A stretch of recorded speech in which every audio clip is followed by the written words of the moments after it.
how our business has been affected over the last year with these 5 Ps.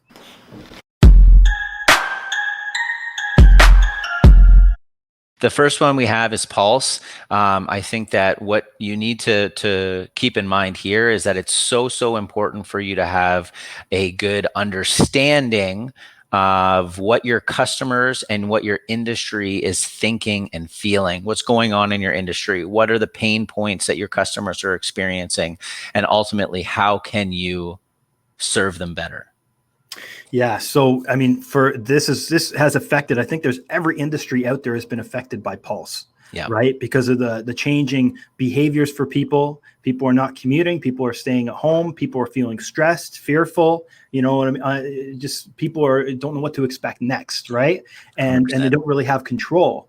Now, how that correlates to marketing, well, I mean, let's just take ourselves for an example, as we live in that space, right? So I think one of the things is understanding that there is a need in the home renovation space for people to invest in things around their house. Landscaping, for example, has been a business that has thrived in 2020. You have, kitchen renovation companies have been thriving this year as well. We see that. And I think people just have the understanding that people are being tighter with their budgets, but they're spending more time at home, sitting there on the couch, looking over at the kitchen, thinking, well, hey, I'm not going to Jamaica this year, so maybe I can invest a couple $1,000s into new cupboards.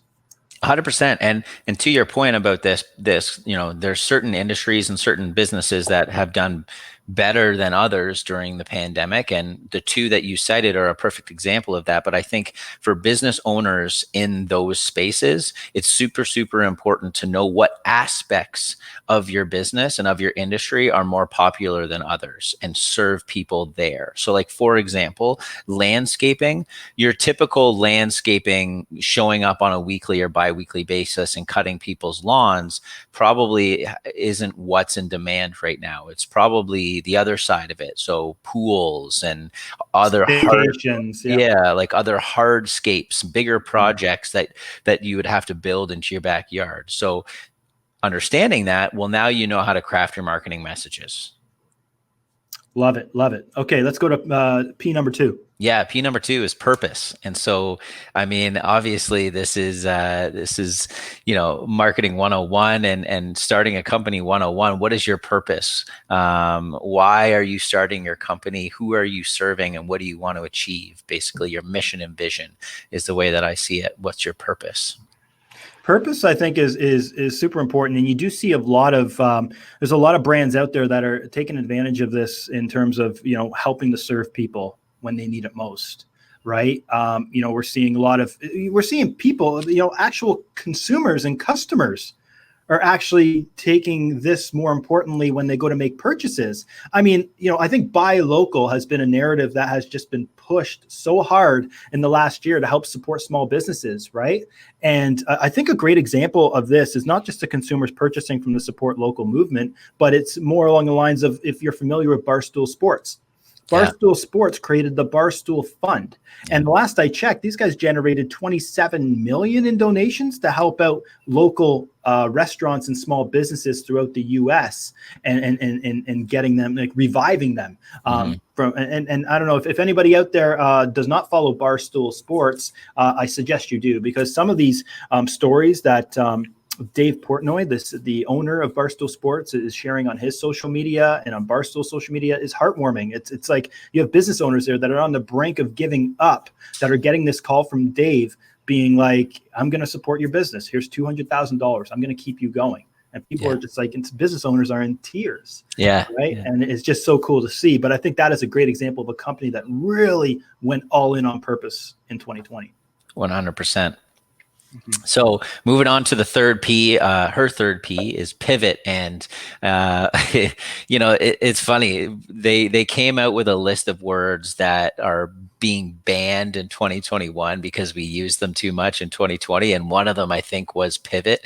It's a word that we've used a million times, but it's one of her Ps. And I think it's a super important one because when things happen and change happens, and it always does and it always will, you need to be able to pivot your business very, very quickly. And the biggest one that Mars has done and pivoted to, and ultimately all businesses have had to pivot to, is e-commerce and digital.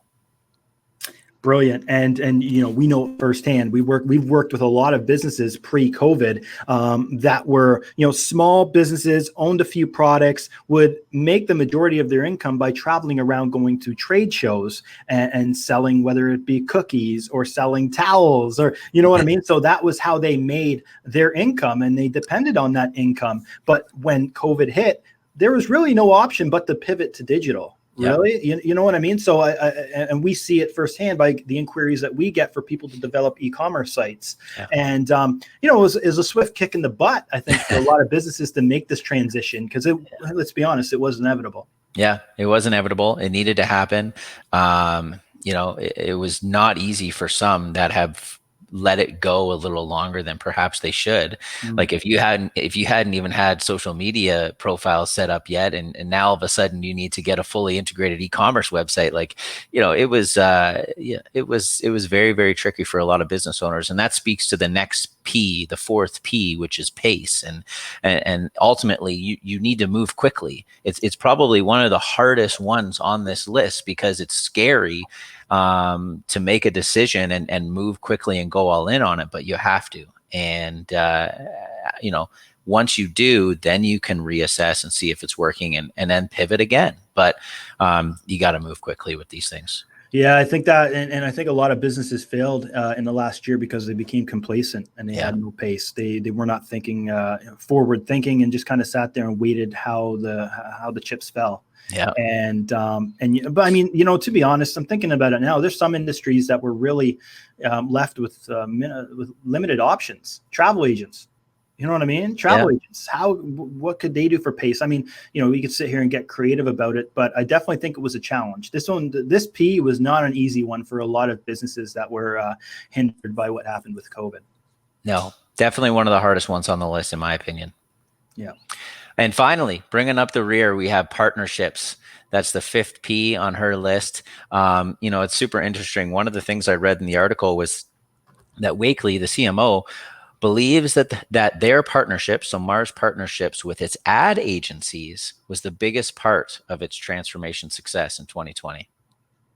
And one thing that the article cited was that the way that Mars approaches their partnerships with ad agencies and other marketing agencies, like our agency, for example, is that they fully integrate them into their business operations and their processes and everything. Like, they're essentially an arm of their business. Whereas most companies, when they hire agencies, the partnership is not as strong as it should be, and therefore the impact that the agency can bring for the company isn't as great either. And so that was really interesting. I think an important point there is the fact that a lot of agencies that work with big brands they're isolated. They're not embedded in their office. They're not talking to their team. They're not sitting in the boardroom with them. But agencies, like ours, already have the infrastructure set up to accommodate those relationships. Yeah. So when COVID hit, it's like, okay, well, now everybody's working from home. We have this agency over here that's very effective at what they do, and they've trialed and errored processes, and it just seems so seamless to embed them within our team remotely, because everybody's remote anyway. So it definitely was a year that provided great opportunities for businesses like ours and other agencies out there.